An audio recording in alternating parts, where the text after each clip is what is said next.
The Union Budget of 2023 had one highlight that caught our eye.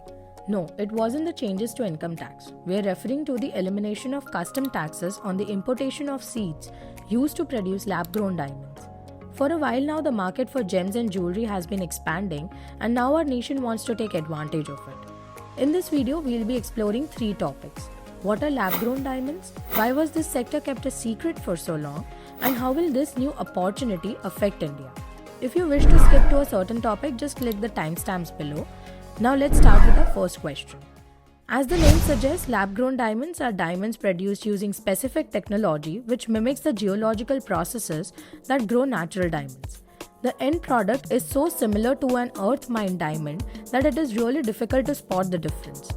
Presently, LGDs account for around 2 to 3% of the overall diamond business in India, although commercial marketing for LGDs began roughly 10 years ago in other areas of the world.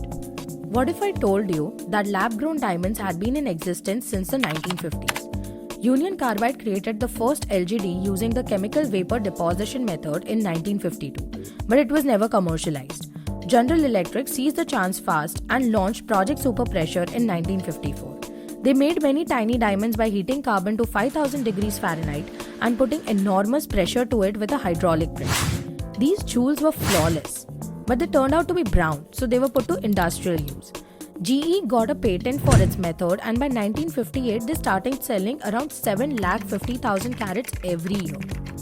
With years of research, finally around the 1970s, GE was able to pave the way for the right gem quality crystals by adding heat and pressure to a graphite seed until it grew into a diamond. This is the seed on which import duty has been removed in the current Union Budget.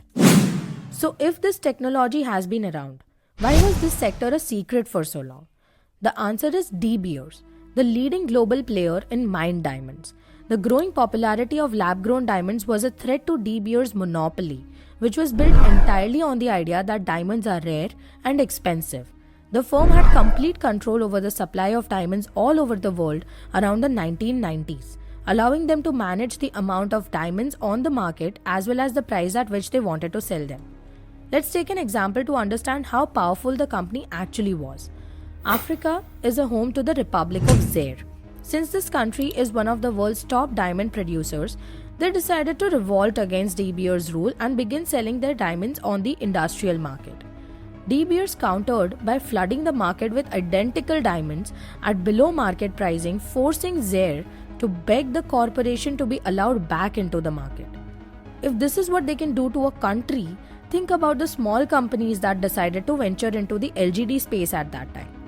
De Beers took a strong stance against synthetic diamonds and used its immense influence to control policies that made it difficult for producers to go for the lab-grown route. Until De Beers announced it will start selling diamonds produced in its own labs, making a major shift for the world's biggest diamond miner, which vowed for years that it wouldn't sell manufactured stones. The stones will be sold under the Lightbox jewelry brand. So what changed? By the late 1980s, De Beers controlled over 90% of the diamond market. They needed to dominate the world's rough diamond supply in order to maintain this position. Their dominion, however, began to lose its shine in the second half of the 20th century when new world-class mines were discovered in Russia, Australia and Canada, which sold directly to the market, bypassing De Beers. Russians initially agreed to sell their production to De Beers, which helped them to keep the cartel together. However, the collapse of the Soviet Union in the 1990s brought political chaos and a weak ruble, which eventually separated the Russians from De Beers. This event signaled the beginning of the demise of De Beers over the next 25 years. Shortly after losing the Russian supply, the Argyle mine of Australia broke away from the cartel. This mine was the crown jewel of De Beers' crown, as it was the largest diamond mine at that time. Other mines followed suit.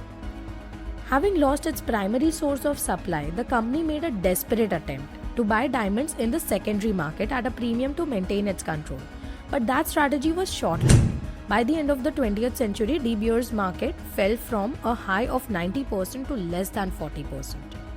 In 2004, the company had to acknowledge defeat, and with the release of the film Blood Diamond in 2006, the world became increasingly aware about the evil side of diamond mining. As a result, the company had to shift its focus to synthetic diamonds. What is the future of the lab-grown diamond industry?